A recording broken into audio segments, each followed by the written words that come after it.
Gold में निवेश की बात करें, 1 लाख लगाओ और 10 लाख कमाओ। क्या कोई शॉर्ट टर्म इन्वेस्टमेंट भी है? Buy on rumour and sell on news.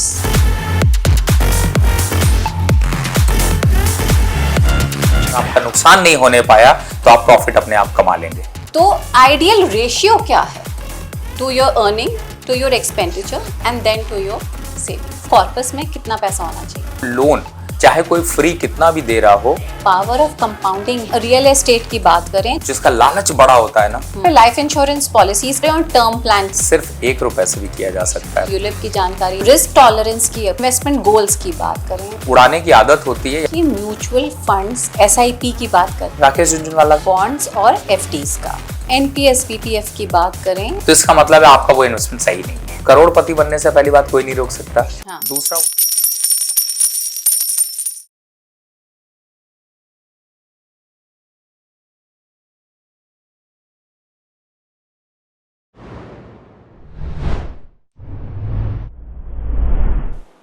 नमस्ते, हेलो एवरीवन, आपके साथ मैं हूं तेजस्वी और आप देख रहे हैं नॉर्थ स्टार। आज के पॉडकास्ट में हम बात करेंगे आपके पैसे की। वित्तीय जानकारी या फिर पर्सनल फाइनेंस के बारे में जानना आपके लिए जरूरी क्यों है? कैसे आप अपने पैसे को समझें और सही तरीके से निवेश करें ताकि at the end you can grow your money. इसी पर चर्चा करने के लिए हमारे साथ हैं financial expert doctor Ravi Singh. आइए रुक करते हैं इस खास बातचीत का। रवि जी, बहुत बहुत स्वागत है आपका नॉर्थ स्टार में। Thank you very much ma'am, पहले तो मुझे ये अपॉर्चुनिटी देने के लिए और मुझे यहाँ बुलाने के लिए। नहीं, we really want to thank you for all your precious time. और रवि जी, एक जो बहुत ही बेसिक सी चीज़ मैंने देखी है हमारे एजुकेशन सिस्टम में, और नॉट जस्ट एजुकेशन सिस्टम लेकिन हमारा जो एक कल्चर रहा है परिवारों में, सोसाइटी में, कि फाइनेंशियल एजुकेशन को लेकर बहुत ज़्यादा जोर दिया नहीं जाता। ट्रिग्नोमेट्री, पाइथागोरस थ्योरम हम सब ने स्कूल में पढ़ा है, लेकिन बड़े होकर अपने फंड्स को हम मैनेज कैसे करें, टैक्स क्या है, लोन को कैसे लिया जा सकता है, कहाँ इन्वेस्टमेंट करें, इसके बारे में चर्चा बहुत आम नहीं होती है। फाइनेंशियल एजुकेशन ज़रूरी क्यों है हर एक के लिए? देखिए, आपने इतनी इम्पोर्टेंट बात है और उसको इतनी आसानी से कह दिया, मैं तो कंफ्यूज हो गया हूँ कि उसका आंसर कैसे दिया जाए। मुझे ऐसा लग रहा था कि शायद 11th-12th के बच्चों को अब थोड़ा सा फाइनेंशियल के बारे में पढ़ाया जाएगा। शेयर मार्केट पे सभी सट्टेबाजी करते हैं, लेकिन उसके बारे में कहीं कुछ कोई चैप्टर आएगा, मेरी ऐसी एक्सपेक्टेशन थी। और फाइनेंशियल जो स्टार्ट होता है तो उसमें सबसे पहले जो आता है वो आता है आपका NPS, म्यूचुअल फंड और स्टॉक मार्केट। ये 3 इंपॉर्टेंट ऐसे चैप्टर हैं जिसको कि मुझे ऐसा लगता है कि 11th और 12th स्टैंडर्ड में कंपलसरी हर एक को जरूर करना चाहिए। क्यों? क्योंकि इसी से फाइनेंशियल फ्रॉड स्टार्ट होते हैं और इन्हीं के फाइनेंशियल फ्रॉड पे सारी जिंदगी आदमी ट्रैप में फंसता रहता है। आपने देखा होगा, सेविंग्स स्टॉक मार्केट में उड़ जाती हैं, कोई इन्वेस्टमेंट करते हैं तो पता नहीं होता, इंश्योरेंस कौन सा लेना चाहिए ये पता नहीं होता, और इसी गलतफहमी में सारी जिंदगी कट रही है। तो आज के हमारे पॉडकास्ट में हम रवि जी से फाइनेंस की ABCD सीखेंगे। तो सबसे पहले तो रवि जी हमें ये बताइए, अगर हम 3 भागों में अपने कैपिटल को अगर बांटें तो सबसे पहले होगा जो इंसान कमाता है, और उसके बाद उसका एक्सपेंडिचर, और फिर उसके बाद कहाँ पे वो सेविंग कर रहे हैं, कितनी सेविंग कर रहे हैं, और इन्वेस्टमेंट के नाते किस तरह से सेविंग कर रहे हैं। तो आइडियल रेशियो क्या है? To your earning, to your expenditure and then to your savings. बहुत सिंपल फार्मूला है, बस हमें उस फार्मूले पे R&D करके उसके लेवल्स को अच्छे से समझना है। फार्मूला मैं बताता हूँ। तो मैं समझता हूँ एक लड़का अगर 20 साल का है और वो कमाने में आता है तो वो करीब 25-26 साल से वो कमाई शुरू करता है। लेकिन मैं इसको एक एवरेज मान लेता हूँ, 30 साल से वो कमाई अपनी शुरू करता है। राइट, क्लियर है? राइट। अब 30 साल से एक आदमी अपनी, यानी उसकी एज कितनी हो गई? 30 साल। हमारे पास एक नंबर है 100, जो मैजिकल नंबर है। उस 100 को आप माइनस कर दीजिए 30, कितना आया आपके पास? 70 बचा। 70 का मतलब है अगर आप 100 रुपए भी दिन आप पूरे महीने में सेविंग करते हैं तो उसका 70 रुपया आपको निवेश में जाना चाहिए। 30 रुपया सिर्फ आपके पास कॉर्पस होना चाहिए आपके खर्चों के लिए या फिर आपके कोई इमरजेंसी खर्चों के लिए। तो रवि जी मान लीजिए आज किसी की सैलरी 70,000 है, 50,000 है, 70,000 है, at the age of 25 to 30, यही एज ब्रैकेट लिया हमने, 30 ले लेते हैं। तो जब रिटायरमेंट की एक एवरेज एज आएगी 60-62 साल के, जब वो शख्स हो जाएंगे, तो उनके कॉर्पस में कितना पैसा होना चाहिए?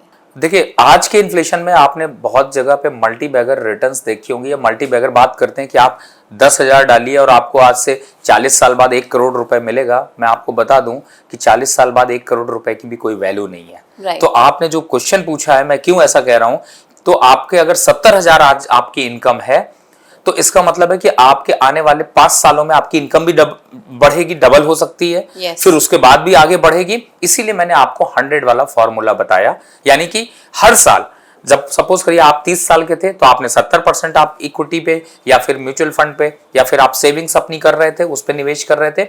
अब आप 40 साल के हो गए हैं, तो आपको अब 60% ही अपनी सेविंग का सिर्फ इन्वेस्टमेंट करना है, बाकी 10% आप अपने पास कॉर्पस इकट्ठा करते हुए रखते रहिए इमरजेंसी के लिए, जरूरतों के लिए। अब इस हिसाब से अगर करते हैं तो आप बिलीव करिएगा, अगर मैं एक एग्जांपल लूं कि 70,000 की सैलरी है और सिर्फ 6% इन्फ्लेशन के साथ चलूं, तो उनको करोड़पति बनने से पहली बात कोई नहीं रोक सकता। दूसरा, उनके रिटायरमेंट की बात करें तो मैं एक बेसिक खर्च आज के हिसाब से रिटायरमेंट के जोड़ता हूं।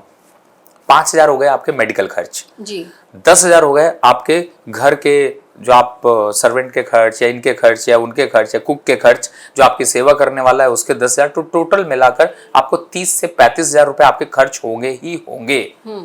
और अगर एक सीनियर सिटीजन और ऐड हो जाता है, यानी कि 2 लोग हो जाते हैं, तो यही खर्चा 15% बढ़ जाता है, यानी 5,000 से जो मेडिकल खर्चा है वो 10,000 रुपए हो जाता है। तो टोटल मिलाकर 40,000 रुपए मैं एक मैक्सिमम मान के चलता हूँ 2 लोगों में।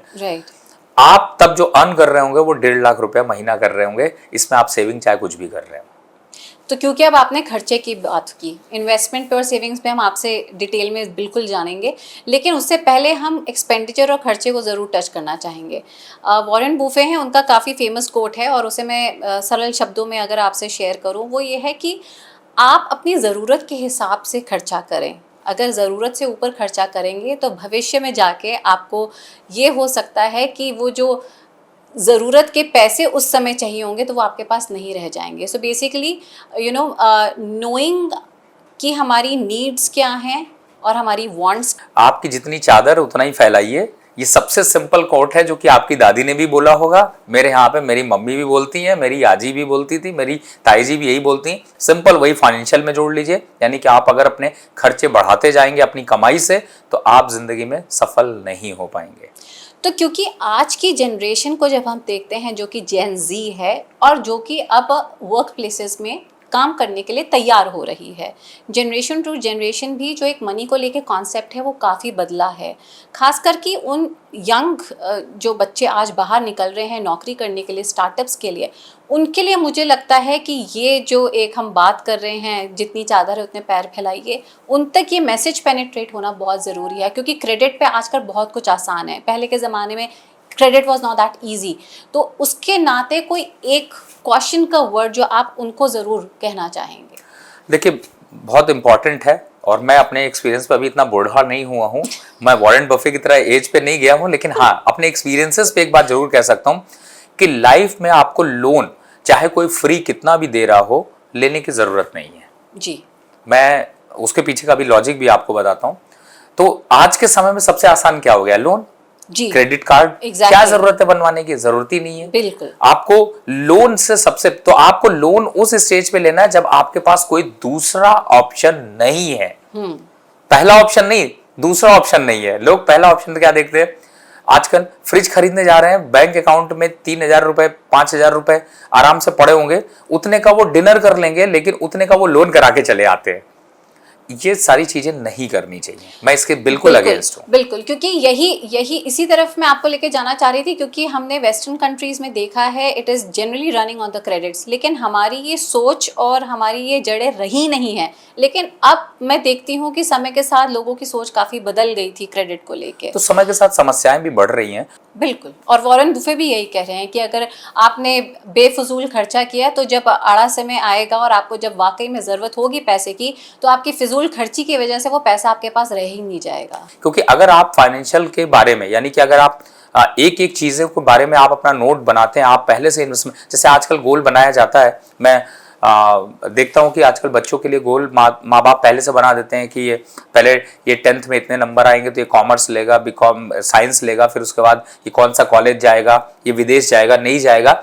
साथ में ये भी प्लानिंग सिखाइए कि बेटा ये जो तुम ये सब करोगे इसके साथ यहाँ से तुम्हें इन्वेस्टमेंट स्टार्ट करनी है जब तुम्हारी पहली अर्निंग शुरू हो जाएगी। और मेरे पास आज की नॉलेज पे मेरे पास 3 ऑप्शंस हैं जो उनको आपने खुद एक्सपीरियंस बताइए कि मैंने अपने बेटे को जरूर कर रखा है। मेरा बेटा 12th स्टैंडर्ड में, और मैंने उसको बिल्कुल क्लियरली ये बता रखा है कि मैंने कहाँ कहाँ इन्वेस्टमेंट कर रखी है, क्यों कर रखी है।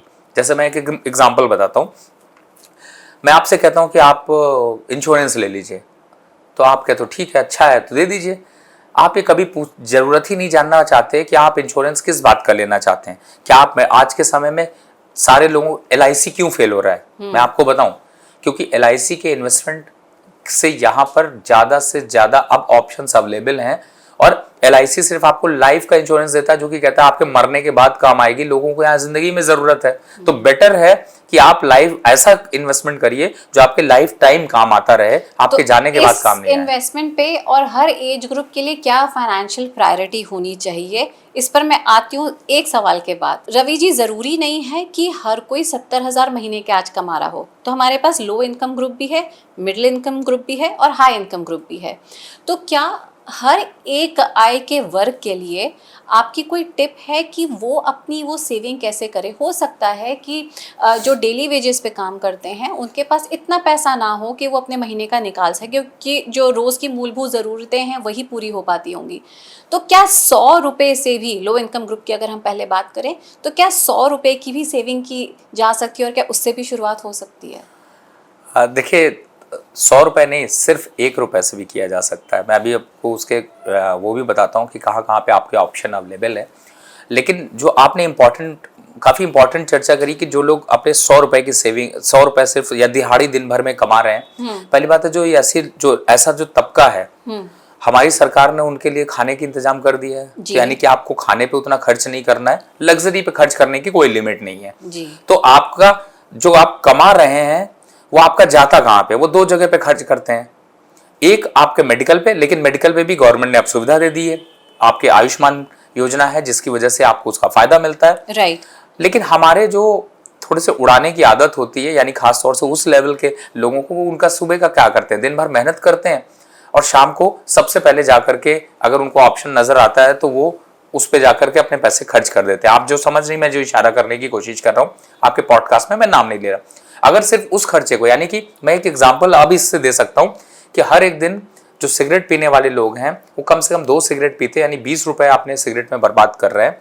अगर महीने के देखे जाए तो वो 600 रुपए होते हैं और उस 600 रुपए से एक म्यूचुअल फंड खरीदा जा सकता है। बिल्कुल। तो अगर आप वो सेविंग्स पे जाते हैं और सिर्फ 7% इन्फ्लेशन के हिसाब से अगर आप जोड़ते हैं तो वो 600 रुपए अगर आप हर महीने निवेश करते हैं तो 12 महीने में आपके 100 रुपए होते हैं, यानी 7,000 रुपए होते हैं। और आप 20 साल 25 साल का अगर ये टारगेट रखते हैं, 7,000 के हिसाब से अगर आप निवेश करते हुए चलते हैं तो भी आपको 10 लाख रुपए से ज्यादा की सेविंग होती है।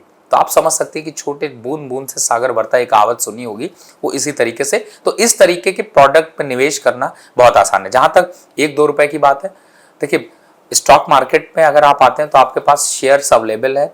जैसे मैं एग्जांपल देता हूँ, वोडाफोन का शेयर सिर्फ 7 रुपए में अवेलेबल है। हम तो 7 रुपए की कोई वैल्यू घर पे 7 रुपए पड़ा होता है तो कोई नहीं देता है, लेकिन उससे एक शेयर खरीद के तो रखा जा सकता है।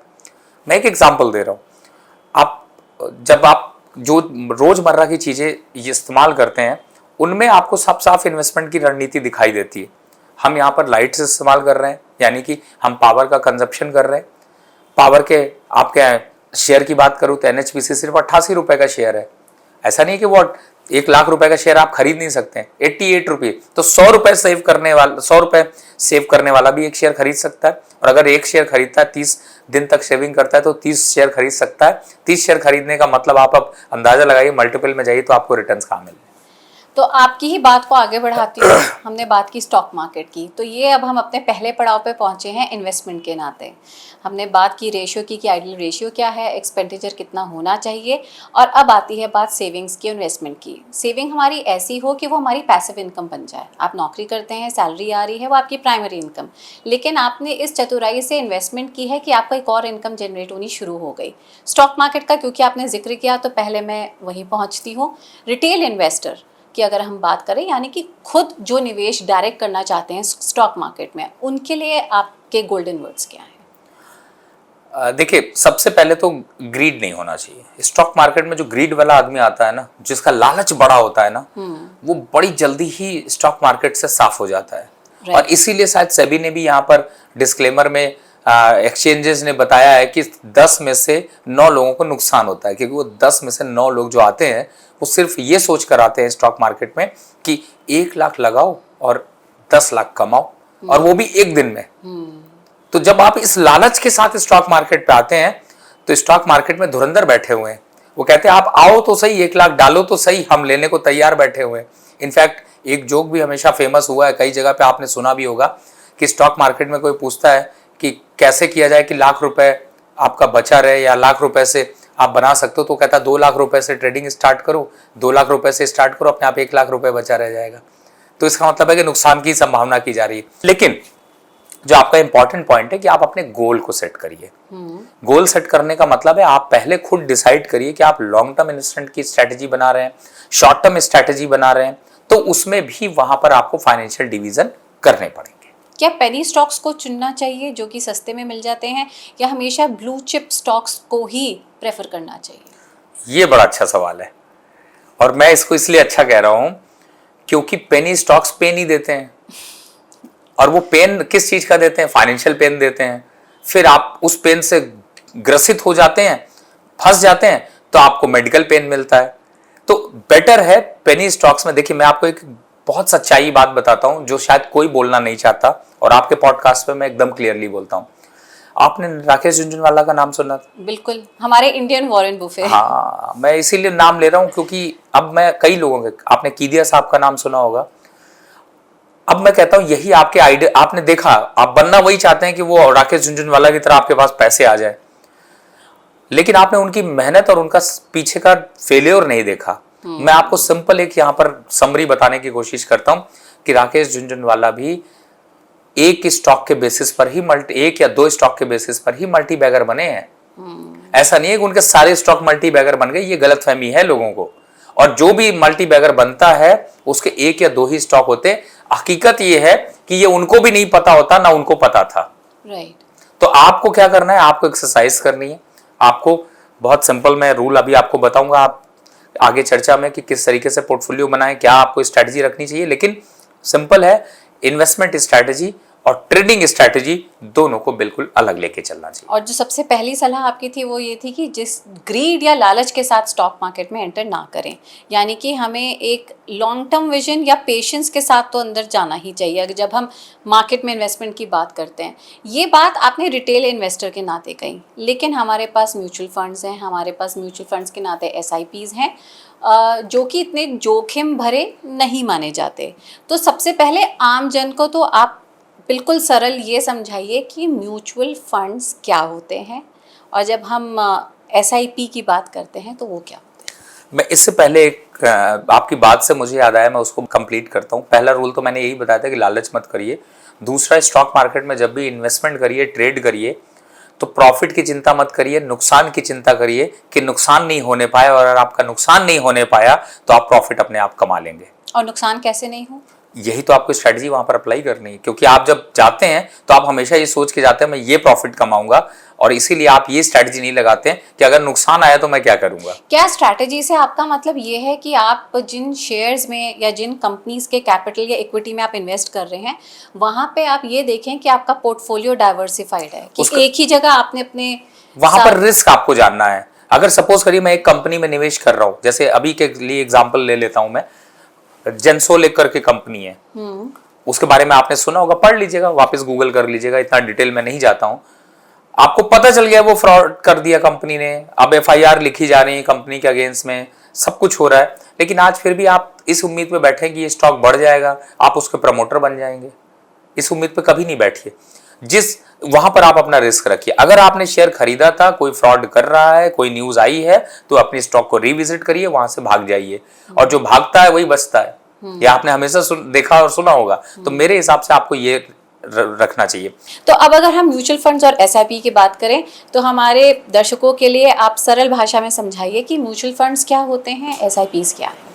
देखिए, म्यूचुअल फंड बहुत ही सिंपल वे में अगर समझे तो म्यूचुअल फंड में एक मैनेजर जो कि उस म्यूचुअल फंड को मैनेज करता है, तो सबसे इंपॉर्टेंट म्यूचुअल फंड मैनेजर की वहां पर पोस्ट हो जाती है। दूसरा, म्यूचुअल फंड एक कलेक्टिव फंड है। जैसे कि आपने 100 रुपए दिए, मैंने 100 रुपए दिए, 10 और लोगों ने दिए, टोटल मिलाकर 1000 रुपए इकट्ठा हो गया। अब वो 1000 रुपए उस म्यूचुअल फंड मैनेजर के पास जाएगा और वो डिसाइड करेगा हमारे उस पैसे पे कि कौन सा पैसा कहाँ इन्वेस्ट करा जाए जिससे कि उससे रिटर्न आ पाए। तो हर एक म्यूचुअल फंड यही करता है, पैसे का कलेक्शन करके। अब उसकी अलग स्ट्रैटेजी है कि वो अलग अलग सेक्टर में डाइवर्सिफिकेशन करके आपको रिटर्न कमाने में हेल्प करता है। एसआईपी में क्या है? एसआईपी में आप इसी चीज को आप एसआईपी करते हैं, यानी कि आप हर महीने 100 रुपए अगर आप डालना चाहते हैं तो आप ये नहीं चाहेंगे कि आप इस बार डाला अगली बार छूट गया या फिर अगली बार जब पूछेगा तब डालेंगे। आप एसआईपी का जब ऑप्ट कर लेते हैं तो वो ऑटोमेटिकली आपके आज ऑनलाइन सिस्टम में अकाउंट से कटकर उस म्यूचुअल फंड के पास चला जाएगा। वो म्यूचुअल फंड वाला या फिर वो एसआईपी जो आप कर रहे हैं, जो आप एसआईपी चूज करते हैं, उसमें डायरेक्टली इन्वेस्टमेंट होता रहता है आपके कंसेंट से।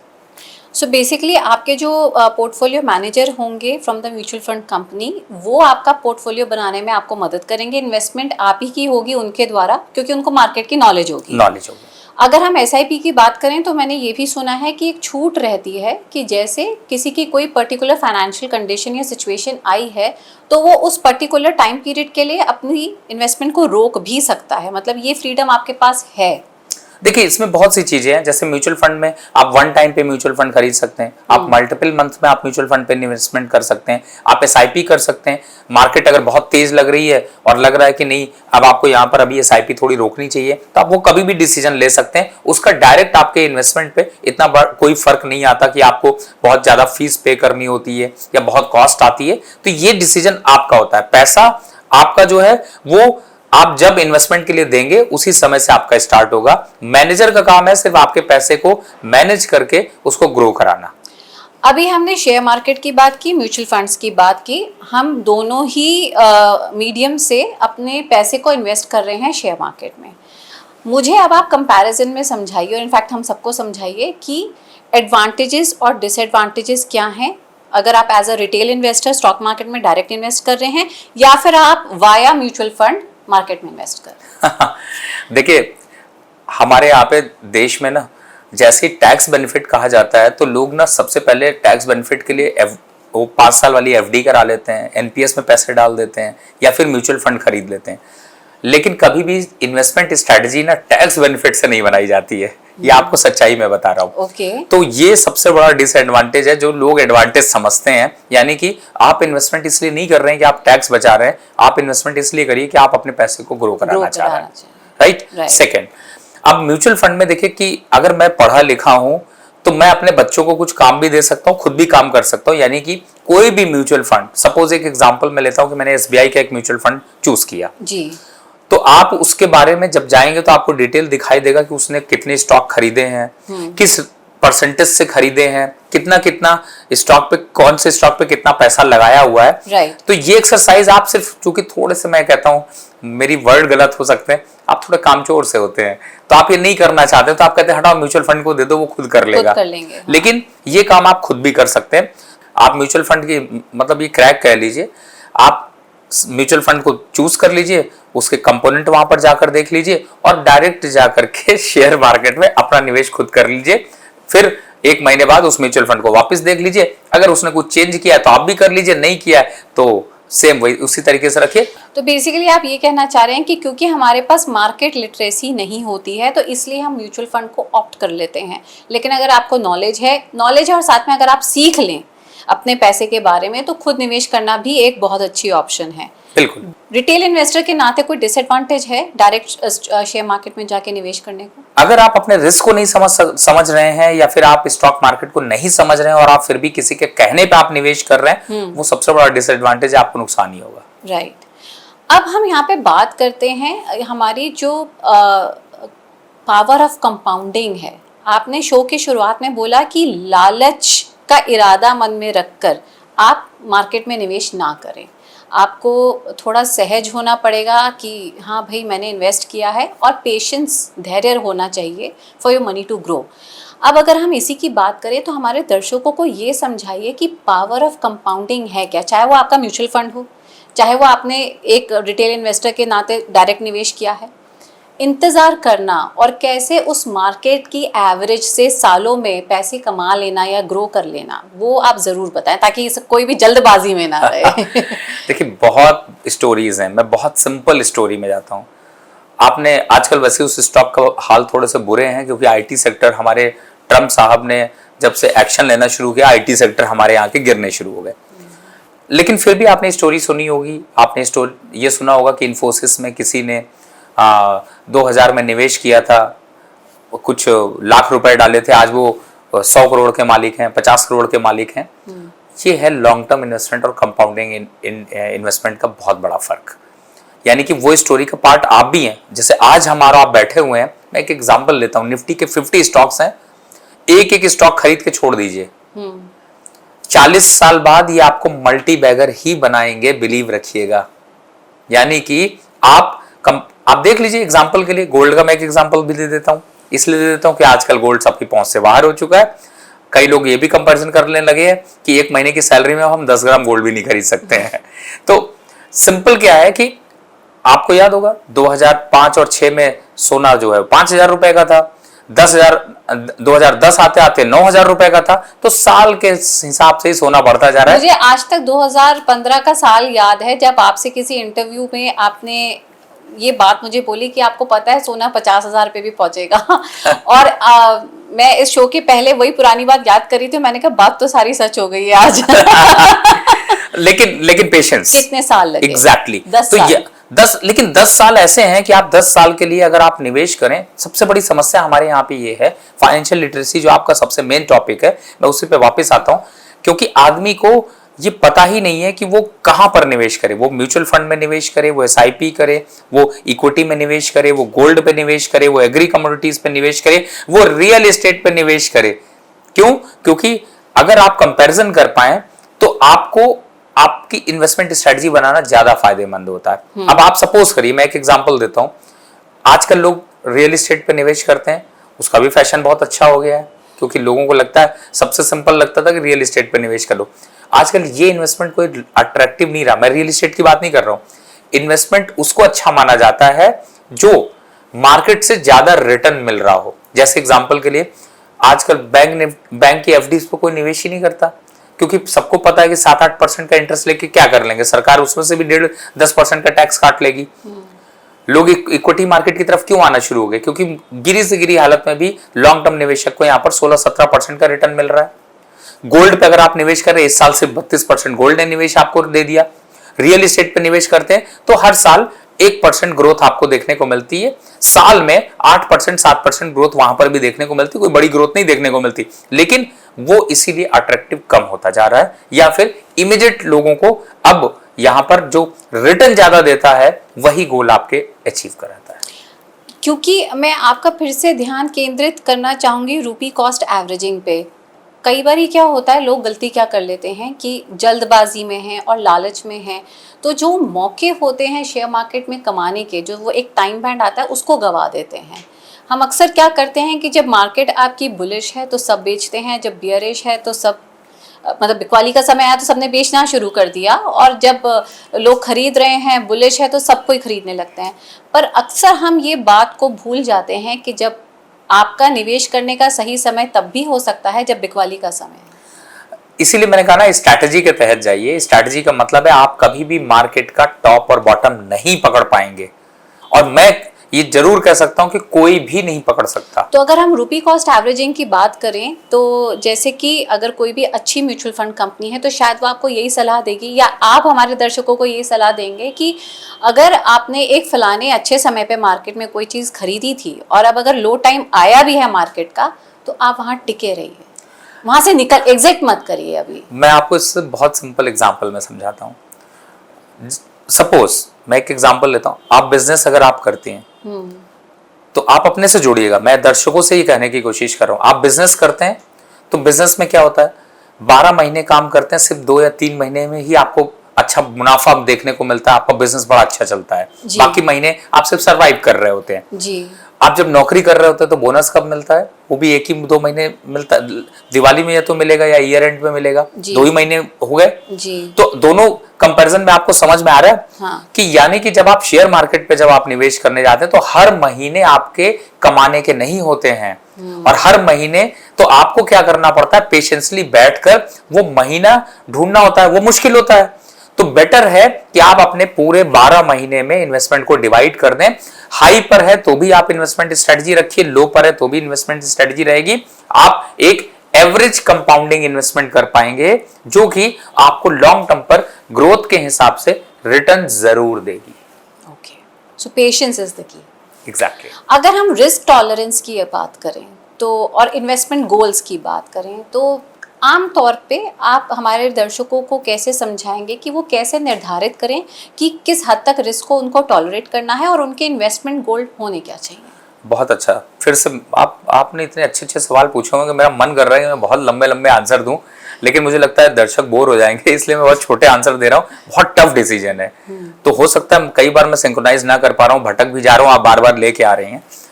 इसी सवाल पे वापस आते हैं। सबसे पहले देखिए, हर आदमी की लाइफ जब स्टार्ट होती है, लाइफ साइकिल स्टार्ट होती है, तो उसको पता होता है कि क्या क्या खर्चे आने वाले हैं। आप जब शादी करते हैं वहां से स्टार्ट करते हैं, क्योंकि एक new couple, new young generation जो जॉब कर रहा है वहां से अगर स्टार्ट करें, तो अगर वो न्यू जनरेशन जो जॉब कर रही है उसके हिसाब से जाएं तो आपके जैसे ही आप जॉब पकड़ते हैं 2-3-4 सालों में आपकी शादी आ जाती है, यानी ये खर्चा शादी का आ जाता है जी। शादी हुई नहीं कि आप 3 सालों में बच्चों का खर्चा आ जाएगा जी। यानी कि बच्चे को मेडिकल खर्चा आजकल बहुत बढ़ गया है, पैदा करने का बच्चे का ही खर्चा बहुत ज्यादा हो गया। दूसरा, फिर आपका वापस आपको उसकी एजुकेशन के लिए खर्चा करना पड़ता है, फिर एजुकेशन के बाद आपको उसके हायर स्टडीज के लिए आपको पैसे की जरूरत होती है जी। फिर उसकी हायर स्टडीज के बाद आप उसको फिर से वही साइकिल आ जाती है कि आपको उसकी शादी के लिए खर्च करना पड़ता है। राइट, यही साइकिल हमारी है। राइट। हर एक को आदमी को ये पता है, लेकिन वो इस पे कभी वर्क नहीं करता। हाँ। वो सोचता है जब आएगा तब देख लेंगे, हमारी भारतीय की आदत है, हम जब आएगा तब देख लेंगे। ऐसे करके फाइनेंशियल में नहीं चलता। उससे क्या होता है, आपके फाइनेंशियल गोल्स बिखर जाते हैं। राइट। एग्जाम्पल के लिए आप सपोज करिए कि मुझे मालूम है कि आज मेरा बच्चा पैदा हुआ है, 10 साल बाद जब वो 12th जब वो 14 साल का होगा या 16 साल का होगा, तब उसको मेजर स्टडीज यानी कि 10th और 12th की आपको कोचिंग करानी है। और आज के समय में कोचिंग कराना भी आसान नहीं रह गया जी। तो यानी कि उस समय आपको 5 से 10 लाख रुपए की जरूरत होगी। तो आज आप गोल बनाइए कि ऐसा करिए कि आज आप सिर्फ 5,000 रुपए का निवेश करिए, जिससे कि उस 5,000 का निवेश 10 साल बाद आपको 5 लाख रुपए की फीस जब देगा, और जब आपकी सेविंग इकट्ठी हो जाएगी, उससे ज्यादा आपका फाइनेंशियल मैनेजमेंट कुछ हो ही नहीं सकता। यहाँ पे 2 सवाल हैं। एक तो लोगों का ये भ्रम भी दूर कर दीजिए कि जैसे कि जो सालों में हमने ये पॉडकास्ट के शुरुआत में बात को छेड़ा था पर उस पर बात नहीं कर पाए। हम जब निवेश कर रहे हैं और लॉन्ग टर्म के लिए कर रहे हैं तो ये बात हर कोई सोचता है कि जो रुपये की वैल्यू है वो डिप्रिसिएट होगी आने वाले सालों में, लेकिन क्या आप हमारे दर्शकों को ये भी बता सकते हैं कि उसमें जो डिप्रिसिएशन के नाते उसके बनिस्पत जो आपका मनी ग्रो करने वाला है वो उसको एवरेज आउट कर जाएगा, इवेंचुअली आप फायदे में ही बैठे होंगे कुछ साल बाद। देखिए, यहाँ पर मैं एक जो पिछला सवाल था उस पर आता हूँ, फिर इस पे आ जाता हूँ। एक चीज वहां पर रह गई थी, लोगों को ये बताना, जो आपने रिस्क पूछा था वो सबसे इंपॉर्टेंट है, इसलिए मैं वापस आया जी। कभी भी आप कोई भी इन्वेस्टमेंट करिए और उसका अगर 20% फंड का आपका वाइप आउट हो रहा हो, तो यानी कि वाइप आउट का मतलब आपका नुकसान हो रहा है, तो इसका मतलब है आपका वो इन्वेस्टमेंट सही नहीं है। ओके। तो यानी कि आपको रिविजिट करना है, और 30% अगर नुकसान हो जाता है तो बिना किसी की मदद के, बिना कुछ सोचे समझे वहां से तुरंत बाहर निकल जाइए। ओके। क्योंकि वो आपका नुकसान कभी रिकवर नहीं करा पाएगा। क्या बड़ी कंपनियों के शेयर्स में इतना बड़ा आता है, गिरावट आती है?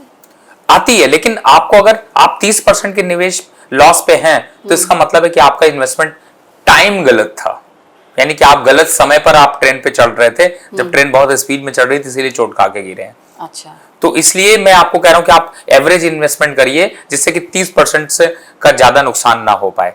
और मुझे उम्मीद है कि शायद मेरे ख्याल से ये सबसे अच्छे वो होंगे जो कि समझ पा रहे हैं। अगर हमारी बातों को ये समझ पा रहे हैं तो दर्शक भी समझ पा रहे होंगे। बिल्कुल। तो मैं यहाँ पर अब जो आपने तो हमारे कैमरा पर्सन है अमित जी, रवि जी का इशारा उनकी तरफ है और उन्हीं की एज ग्रुप को लेके उन्होंने पहले भी एग्जांपल दिया था। नहीं देखिए, ये एक यंग मोटिवेटेड लोग हैं जो कि आप देख रही है, और इनसे ज्यादा नॉलेज तो कोई गेन नहीं कर सकता। आप यहाँ पे आज फाइनेंशियल की चर्चा कर रही हैं, कल आईटी की चर्चा करेंगी, ये तो हर नॉलेज को ले रहे हैं। बिल्कुल। और मुझे लगता है कि मेरे आपके इस प्रोग्राम से इनके भी इन्वेस्टमेंट का स्ट्रैटेजी जरूर क्लियर हो गया होगा। मुझे शेयर मार्केट पे निवेश करना चाहिए, नहीं करना चाहिए, बैंक की एफडी में जाना चाहिए, नहीं जाना चाहिए, ये सबसे बड़ा सवाल है। अगर इनको जवाब मिला है तो मुझे लगता है दर्शकों को मिला है। आपका जो इंपॉर्टेंट पॉइंट जो अभी आपने सवाल पूछा, देखिए गोल जब आप सेट करते हैं तो आपको इस बात का जरूर ध्यान रखना चाहिए कि कब कब आपको पैसे बाहर चाहिए, और उसकी जब पैसे बाहर चाहिए तो आप पैसे निकालिए भी। बहुत से लोग कहते हैं आप छोड़ो, नहीं निकालेंगे, जरूरत नहीं है। आपने एक गोल अचीव किया, उसको एंजॉय भी तो करिए। हम देखिए जब बच्चे होते हैं तो क्या करते हैं, छोटी सी खुशी हो जाती है, कहीं रेस जीत जाते हैं ना तो इतना एंजॉय करते हैं, फर्स्ट आ जाते हैं तो इतना एंजॉय करते हैं। हाँ। और जैसे ही हमारी एज बढ़ जाती है हम सोचने लगते हैं कि यार हम एंजॉय करेंगे तो सामने वाला हंसेगा, छोटी छोटी खुशियों को भूल जाते हैं, क्या किया इसने, कुछ तो ऐसा किया नहीं। तो छोटी खुशियां जो आपने कहा वो बिल्कुल मत करिए। ज्यादा अच्छा है कि पैसा जब आप इन्वेस्टमेंट के लिए कर रहे हैं उसको भी बाहर निकालते रहिए और उसको भी एंजॉय करते रहिए, घर वालों के लिए सामान खरीद के लाते रहिए, उनको भी खुशी देते रहिए। आपकी इसी बात से एक और मेरे मन में सवाल ये आया कि आपने लॉन्ग टर्म के लिए तो इन्वेस्ट कर दिया और आपको पता है कि आपकी लाइफ साइकिल में कौन कौन से मेजर इवेंट आने वाले हैं, शादी है, बच्चे की कॉलेज में एजुकेशन है, या इस तरह के कई इवेंट्स। क्या कोई शॉर्ट टर्म इन्वेस्टमेंट भी है जहाँ पे हमें पैसा चाहिए? मैं पैसा चाहिए तुरंत तो नहीं कहूँगी, पर घर में शादी ही आ रही है फॉर एग्जाम्पल, या कोई भी ऐसा मेजर इवेंट आ रहा है और अब आप कोई शॉर्ट टर्म के लिए ऐसा निवेश करना चाहते हैं कि वहाँ पैसा ग्रो भी हो और आपको जल्दी निकालना पड़े तो निकाल भी सके। बहुत अच्छा। सबसे शादी में सबसे बड़ा खर्चा किस बात का है आप बताइए? खाने पीने का। हाँ, लग रहा सोना भूल गई हैं आप। ज्वेलरी का सबसे बड़ा खर्चा है। मेरा ध्यान शायद खाने की तरफ, भूख लग रही है आपको। सबसे बड़ा खर्चा होता है ज्वेलरी का। पता होता है आपको ज्वेलरी लेनी है। हाँ। आप पूरे साल तक स्ट्रेटजी बना सकते हैं।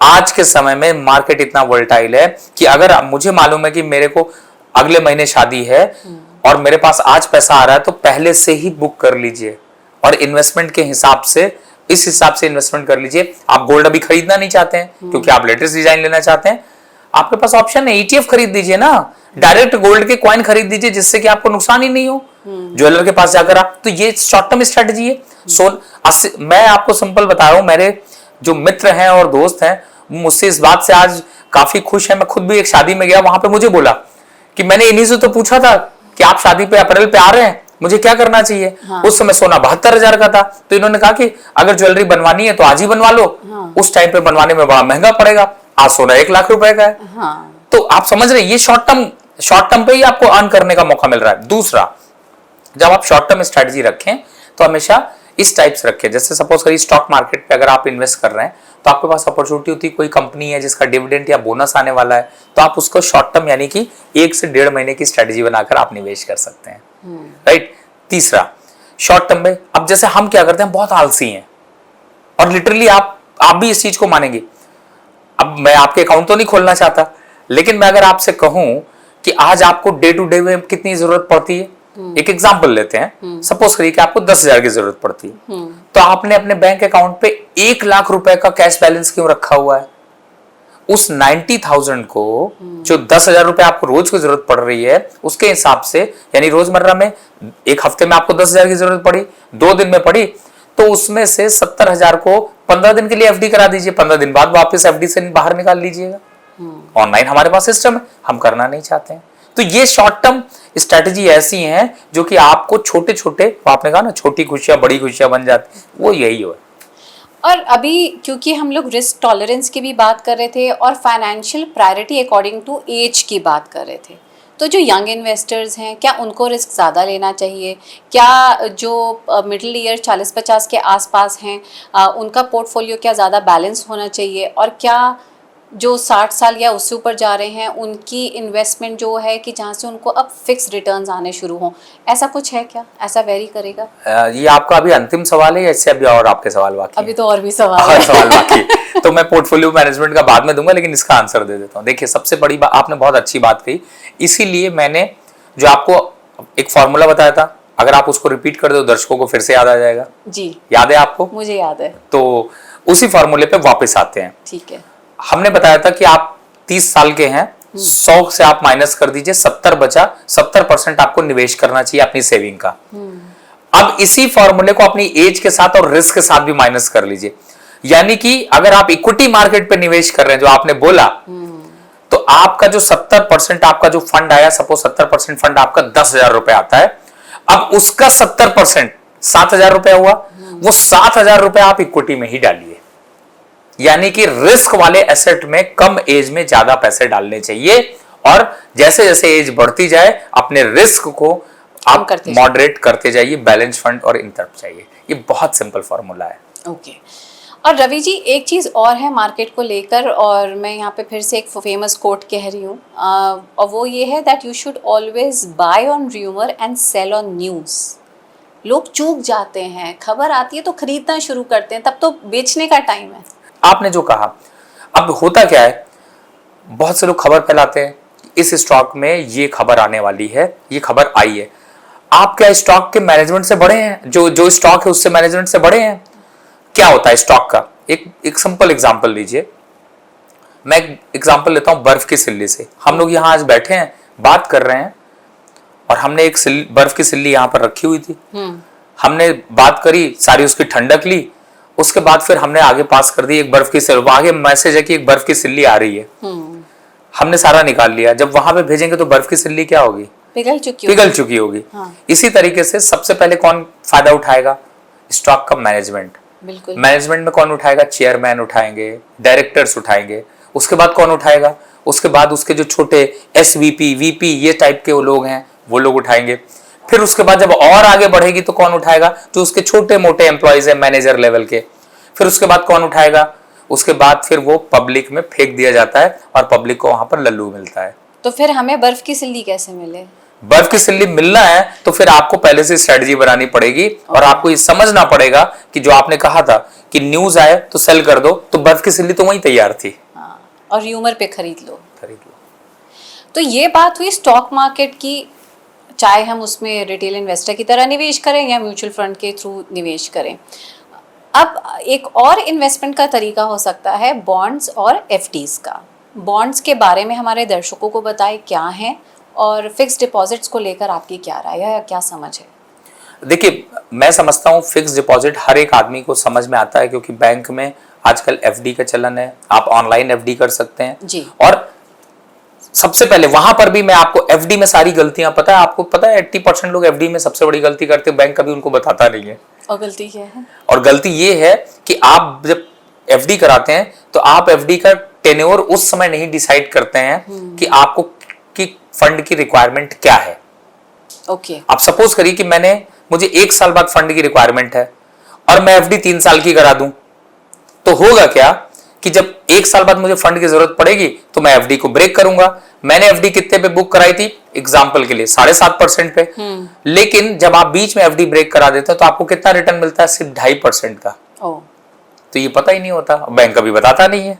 तो आपका गोल है, और उस समय मैंने लालच दिखाया कि उस समय 1 साल की FD का रिटर्न सिर्फ 6% था, तो मैंने चूज किया 7.5% वाली FD जी। तो बेटर है कि आप FD में भी इन्वेस्टमेंट करने पे स्ट्रेटेजी जरूर चूज करिए, यानी अपना गोल जरूर चूज करिए कि आपको कब जरूरत है। क्लियर है? राइट। दूसरे पे आते हैं। जब आप दूसरी स्ट्रेटेजी बनाते हैं कि आपको इन्वेस्टमेंट करना है, कैसे करना है, कहां पर जाना है, म्यूचुअल फंड के थ्रू करना है या गोल्ड बॉन्ड के थ्रू करना है, देखिए आज के समय में बॉन्ड सबसे सिंपल अवेलेबल हैं और उसका रीजन ये क्योंकि आप गवर्नमेंट सिक्योरिटीज बॉन्ड यानी कि गवर्नमेंट पेपर जो ट्रेड होते हैं उनमें आप निवेश कर सकते हैं और उनमें मैक्सिमम रिटर्न जो मिलता है वो 7-8% का फिक्स्ड आपको मिलता है, वही सेफ होता है। तो एफडी से 1-1.5% ज्यादा मार्केट पे कम से कम आपको एक फिक्स इनकम के लिए आपको बॉन्ड पे रिटर्न मिलता है, जो कि आप डायरेक्टली बॉन्ड खरीद सकते हैं। तो ऐसा नहीं है कि बॉन्ड पे आपको कोई 16-17% इक्विटी की तरह रिटर्न मिलेगा, नहीं मिलेगा। लेकिन बैंक की एफडी हो या फिर बॉन्ड हो, लेकिन बॉन्ड पे रिटर्न आपको ज्यादा मिल सकता है, सेफ्टी बराबर है। तो आप ये कहेंगे कि दोनों में थोड़ा थोड़ा निवेश किया जा सकता है? इनफैक्ट मैं तो सब में निवेश करने की बात कर रहा हूं। आप बैंक की एफडी में भी पैसा रखिए, आप बॉन्ड भी खरीद के रखिए, आप म्यूचुअल फंड पे भी करिए और आप स्टॉक मार्केट पे एसआईपी भी करिए और स्टॉक मार्केट पे इंडिपेंडेंट भी निवेश करिए। आपका बॉन्ड है जहां पे आपका पैसा आपने सरकार को दिया और उसके बदले आपको सरकार आपने जो कैपिटल इन्वेस्ट की हुई है उसके बदले आपको एक इंटरेस्ट के तौर पे पैसे देगी साथ में। राइट। और उसका टाइम पीरियड क्या है, कब हम उसको डिसॉल्व कर सकते हैं? उस पे अलग अलग बॉन्ड है, कुछ 1 साल के हैं, कुछ 3 साल के हैं, कुछ 5 साल के हैं, कुछ 10 साल के हैं। ये तो गवर्नमेंट बॉन्ड्स की बात हुई। अधिकतर लोग इसे थोड़ा सेफ मानते हैं, साइकोलॉजिकली हमें भी विश्वास रहता है कि गवर्नमेंट बॉन्ड ले लो आप सेफ रहोगे। प्राइवेट कंपनियां भी बॉन्ड जारी करती हैं।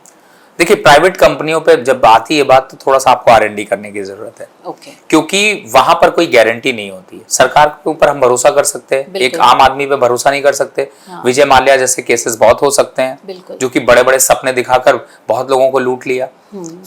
सहारा भी एक सबसे बड़ा एग्जाम्पल रहा, क्योंकि जब उस टाइम पे वो जो चिटवट फंड थे उसमें बहुत से लोगों के पैसे डूब गए।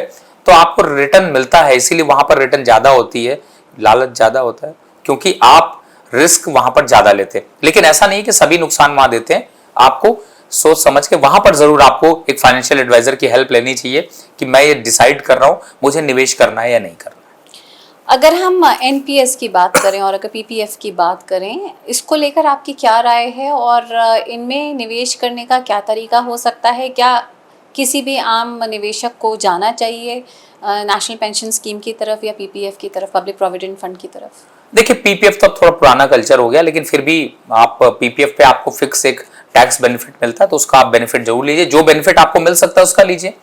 एनपीएस पे जरूर मैं कहूंगा कि आपको फायदा मिलता है, और एनपीएस आप इक्विटी लिंक जो आप लेते हो उस पर ज्यादा फायदा है, क्योंकि वो आप एनपीएस का मतलब ये है कि आप नेशनल पेंशन स्कीम ले रहे हैं। लोग जैसे ही जॉब स्टार्ट करें उनको तुरंत परचेज करना चाहिए, ज्यादा लेट नहीं करिए इस चीज पे, क्योंकि आप ज्यादा लेट करेंगे तो आपको उतने कम बेनिफिट्स वहां पर मिलेंगे। आपके पोर्टफोलियो से या आपके सैलरी से वो अटैच हो जाएगा 100%। और उसके बाद कुछ सालों बाद, क्योंकि आप जॉब करते रहेंगे और शायद आपको पता भी नहीं होगा कि आपकी सैलरी से एक, चाहे वो छोटा ही अमाउंट हो उस टाइम के लिए, लेकिन वो एनपीएस में जाता रहेगा। एक्चुअली में अब सरकार ने जैसे कर दिया, बहुत से कंपनीज में लोग जो जॉब करते हैं या जो गवर्नमेंट में भी जॉब कर रहे हैं उनको भी अब पेंशन नहीं मिलती है। लेकिन ये एनपीएस एक ऐसा सिस्टम सरकार लेकर आई है जिससे कि आप अपने पेंशन के गोल को अचीव कर सकते हैं। अगर हम यूलिप की बात करें तो, और इनफैक्ट मैं आगे जाके आपसे लाइफ इंश्योरेंस पॉलिसी और टर्म पॉलिसी के बारे में भी जानना चाहूँगी कि बेहतर क्या है, फ़र्क क्या है दोनों में। लेकिन उससे पहले अगर हम यूलिप की जानकारी आपसे ले लें, क्या जो unit link life insurance policies हैं, is that a safe bet? ज़्यादा बैलेंस्ड है वो, जहाँ पे आपने कवर भी किया अपने आप को और आपका निवेश भी हो गया एक जगह पर? मैं इसके बिल्कुल अगेंस्ट रहता हूँ। उसका रीज़न है कि जो जिस चीज़ के लिए बना है उसका इस्तेमाल उसी चीज के लिए करिए। जो निवेश के लिए अवेलेबल है वो निवेश के लिए करिए, जो इंश्योरेंस के लिए चाहिए वो इंश्योरेंस के लिए निवेश करिए। क्योंकि अगर आप दोनों की खिचड़ी बनाएंगे तो आपको अच्छा जरूर लगेगा, लेकिन वो खिचड़ी खाने में अच्छी नहीं होती, यानी कि उससे फाइनेंशियल गोल आपके अचीव नहीं होंगे। और वहां पर कंपनियों को एक वो मिल जाता है कि वो इनडायरेक्ट चार्जेस आपसे कभी भी काट सकते हैं बहुत सी चीजों से, कि उसकी वजह से आपको वो रिटर्न नहीं मिल पाते हैं। बेसिकली जो कंपनी की एक चार्जिंग फी है उसके नाते आपको लगता है कि आपको क्लैरिटी नहीं रहेगी अपने निवेश में? बिल्कुल, अपने निवेश में कभी क्लैरिटी नहीं होगी और आप उस पे आपके फाइनेंशियल गोल अचीव भी नहीं होंगे। और क्या वजह है, क्यों नहीं अचीव हो पाएंगे? क्योंकि मान लीजिए एक सिंपल सा उदाहरण है, आपने 100 रुपये दिए निवेश के लिए, जिसमें से 10 रुपये कंपनी कहती है कि मैं आपके एज अ चार्जेस हम ये रख लेंगे और बाकी 90 रुपये हम निवेश कर देंगे। लेकिन आपको ये भी तो देते हैं ना, आप उसमें इंश्योरेंस भी बाय कर रहे हैं। वो इंश्योरेंस जब आप यूलिप के थ्रू लेते हैं तो आपको ज्यादा महंगा पड़ता है, लेकिन आप जब नॉर्मल आप जाके इंश्योरेंस लेते हैं तो आपको कॉस्ट कम पड़ती, तो आप अननेसेसरी वहां पर कॉस्ट ज्यादा क्यों देना चाहेंगे? तो इस तरीके के बहुत से डिफरेंसेस हैं जिसकी वजह से वो लोगों को समझ में कम आता है। लेकिन लोगों को आसान लगने की आदत है, तो आसान प्रोडक्ट कंपनी अपने फायदे के लिए बनाकर इस तरीके से सेल आउट करती, इसीलिए मैं यूनिट लिंक वालों पे ज्यादा फोकस नहीं करता और अपने इन्वेस्टर को ये बोलता हूँ, इस जिस चीज के लिए निवेश किया, आपको इंश्योरेंस चाहिए आप इंश्योरेंस लीजिए, आपको मेडिकल इंश्योरेंस चाहिए तो आप मेडिकल इंश्योरेंस पॉलिसी लीजिए, अगर आपको इक्विटी में निवेश करना है तो आप इक्विटी वाली ही पॉलिसी लीजिए। बेसिकली सेगमेंटेड और क्लैरिटी होनी चाहिए, क्लियरिटी होनी चाहिए। अब अगर हम यहाँ पे लाइफ इंश्योरेंस पॉलिसीज की बात करें और टर्म प्लान की बात करें, आप किसे बेहतर समझते हैं और क्या ऑप्ट करना चाहिए? देखिए, लाइफ इंश्योरेंस आपके अलग गोल के लिए है। अगर आप, मैं समझता हूं कि अगर आपको रिस्क लेने की बहुत ज्यादा आदत है और आप रिस्की जॉब कर रहे हैं तो आपको लाइफ इंश्योरेंस पॉलिसी लेनी चाहिए, आपके साथ कभी कोई हादसा हो जाए तो फैमिली सस्टेन कर पाए। लेकिन आजकल बहुत सिंपल हो गया है, जब आप ऐसे रिस्क में जाइए तो आप 1 करोड़ 2 करोड़ के जो इंश्योरेंस है उसको आप इमीडिएट परचेस करके जा सकते हैं। उस आदत को जरूर बनाकर रखिए। दूसरा, लंबे समय के लिए एलआईसी पे निवेश करने में कोई खास अट्रैक्शन नहीं मिलता, फायदा भी नहीं मिल रहा है। तीसरा, जो आपका टर्म प्लान इंश्योरेंस होता है उसमें आपको बेनिफिट्स ज्यादा मिलते हैं, उससे आपके फाइनेंशियल गोल जरूर अचीव होते हुए नजर आते हैं, तो आपको टर्म प्लान में मुझे ज्यादा अच्छा दिखाई देता है। सो बेसिकली टर्म प्लान की अगर हम बात करें तो वो प्रेफरेबल होगा। बात शायद आप ही की यहाँ पे एक बार फिर से विंडिकेट हो जाती है कि आप जिस पर्पस के लिए लेना चाह रहे थे कि आपकी लाइफ कवर हो और आपके बाद अगर वो पैसा किसी के काम आए आपकी फैमिली के, तो टर्म प्लान में वो संभावनाएं बनी रहती हैं। रवि जी, अब अगर हम रियल एस्टेट की बात करें तो रियल एस्टेट में निवेश के नाते दर्शकों को आपकी क्या राय? देखिए, रियल एस्टेट में जब भी निवेश करें 2 चीजें हैं। एक तो पहला कि आप रहने के लिए ले रहे हैं या फिर आप इन्वेस्टमेंट के लिए ले रहे हैं, यानी कि आपको वहां से कोई इनकम शुरू होनी चाहिए। ये 2 गोल एकदम क्लियर रखिए। क्यों? क्योंकि बहुत से लोग कंफ्यूज हो जाते हैं। वो रियल एस्टेट में इसलिए निवेश कर देते हैं कि मैं यहाँ पे रहूंगा नहीं रहूंगा वो बाद में डिसाइड करूंगा। हाँ। मैं यहाँ पर किस, तो ये गोल आपको क्लियर होना चाहिए। दूसरा, कोशिश करिए कि अंडर प्रॉपर्टी को हमेशा लेने के लिए, रियल एस्टेट में हवा चलती है, जैसे अभी आपने कहा ना रूमर्स और न्यूज पे कभी भी मत खरीदिए क्योंकि वो हमेशा आपको फायदा नहीं देगा। तो आप अपने बैलेंस को, यानी कि रियल एस्टेट पे निवेश जरूर होना चाहिए। ये भी मैं आपसे कहूंगा, लाइफ में आप अगर आप अपनी लाइफ में पूरी साइकिल को देखें तो आपका रियल एस्टेट पे निवेश जरूर होना चाहिए। क्यों? क्योंकि वो भी एक ग्रो करता हुआ ऐसा है जो कि आपके बहुत बुरे वक्त पर आपको बहुत काम आएगा। तो आपको अपने बुरे वक्त भी तो सेव करने, तो रियल एस्टेट पे इन्वेस्टमेंट स्ट्रेटजी बनाइए, लेकिन बहुत बड़े फंड की स्ट्रेटजी नहीं। इन्वेस्टमेंट छोटा होना चाहिए लेकिन रिटर्न वहां पर बड़े होने चाहिए। तो रवि जी, अब अगर हम गोल्ड में निवेश की बात करें तो इसको लेकर आपकी क्या राय है और क्या कहना चाहेंगे आप हमारे व्यूअर्स से? देखिए, गोल्ड में तो निवेश करने के अब इतने ऑप्शंस अवेलेबल है कि आप 1 ग्राम गोल्ड खरीदना है, और मैं अभी, मुझे लेटेस्ट याद आ रहा है, टाटा गोल्ड करके एक शेयर है जी, वो 7 रुपए का ट्रेड हो रहा था, यानी कि 7 रुपए से आप निवेश कर सकते थे गोल्ड पे।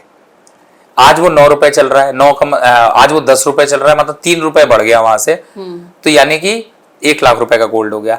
तो वहां पर भी आपको, यानी 7 रुपए से आप गोल्ड पे निवेश कर सकते हैं। और गोल्ड पे हमेशा अपने पोर्टफोलियो का 20% निवेश हमेशा बना कर रखिए, क्योंकि डे बाय डे गोल्ड के प्राइसेस भले बढ़े नहीं बढ़े लेकिन एक सेफ्टी आपके साथ जरूर रहेगी। तो गोल्ड में निवेश करने के तरीके क्या क्या हैं? मैं उसी पे आने वाला था।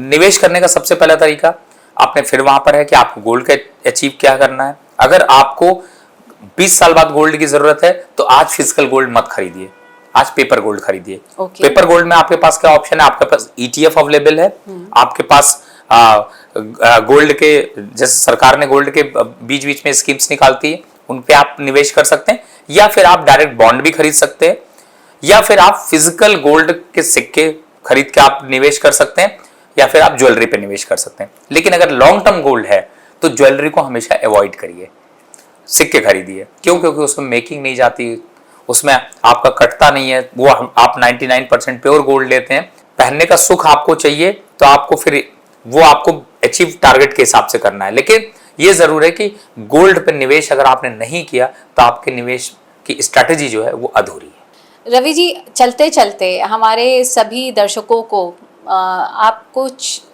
खास बात कहना चाहेंगे जो वो हमेशा अपने जहन में रखें अपने फाइनेंसेस को, पर्सनल फाइनेंस को मैनेज करते हुए?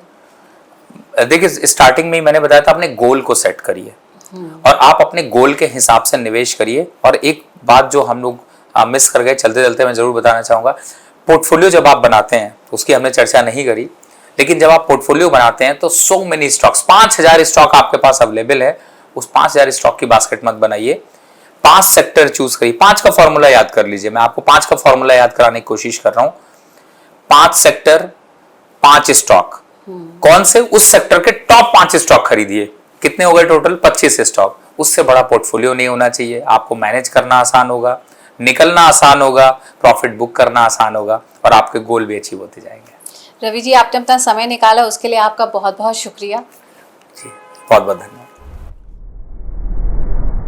तो उम्मीद है इस पॉडकास्ट के जरिए आप ये समझे होंगे कि फाइनेंशियल लिटरेसी आपके लिए क्यों जरूरी है। तो अपने पैसे को समझिए, उसे सही दिशा में निवेश करिए and keep growing your money. उम्मीद है आपको हमारा ये पॉडकास्ट पसंद आया होगा। लाइक, शेयर, सब्सक्राइब करना ना भूलें। अगले पॉडकास्ट में आपसे फिर मिलते हैं, तब तक के लिए टेक केयर, बाय बाय, नमस्ते।